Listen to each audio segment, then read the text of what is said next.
Hi, are you going to buy life insurance? Stop. Don't just sign blindly.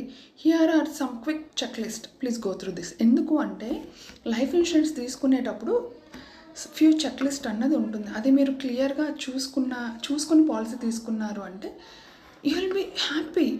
ఏదో ఒక plan తీసుకున్నట్టు కాదు కదా. అసలు ఫస్ట్ నీడ్ అనలైసిస్ చేసుకోవాలి. మీరు ఏ పర్పస్ మీద లైఫ్ ఇన్సూరెన్స్ పాలసీ తీసుకుంటున్నారు.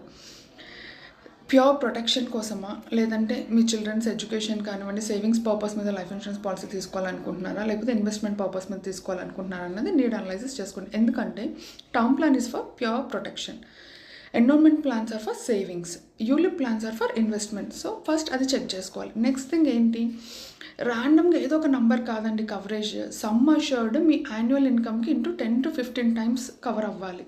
ఓకే. అండ్ మోర్ ఓవర్ మీరు ఏ కంపెనీలో పాలసీ తీసుకోవాలనుకుంటున్నారో ఆ కంపెనీ యొక్క claim settlement ratio, solvency ratio అనేది చెక్ చేసుకోవాలి. క్లైమ్ సెటిల్మెంట్ రేషియో 97% అబోవ్ ఉంటే it is considered as an excellent. Okay. Moreover riders plays crucial role. So life insurance policy తీసుకునేటప్పుడు critical illness rider, accidental death and dismemberment rider అనేది మ్యాండేటరీగా తీసుకోండి.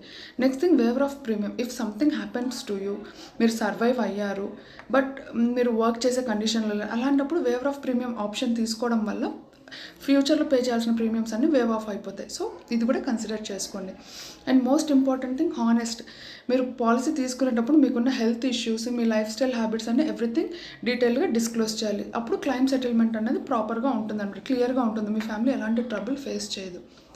So what are you waiting for? ఎందుకంటే life insurance అనేది it provides complete financial security to your family in your absence. So ఈ check list అంతా క్లియర్గా చూసుకొని ఒక 4-5 కంపెనీస్ పాలసీస్ కంపేర్ చేసుకొని తరోగా చెక్ చేసుకున్నాకే లైఫ్ ఇన్సూరెన్స్ పాలసీ అన్నది తీసుకోండి. ఎప్పుడు పాలసీస్ హర్రీలో ఏదో తీసేసుకోవాలి అన్నట్టుగా, లేదా వేరే కంపెనీ వాళ్ళు చాలా చీప్ ప్రీమియమ్స్తో ఇస్తున్నారని చెప్పి ఎప్పుడు తీసుకోకండి. మీకు ఏది అవసరమో అది మాత్రమే ఆలోచించి తీసుకోండి. This is Niharika, your financial advisor. I work with Axis Max Life insurance company. Insurance related queries ఉన్నా, డౌట్స్ ఉన్నా కూడా do message me. Thank you.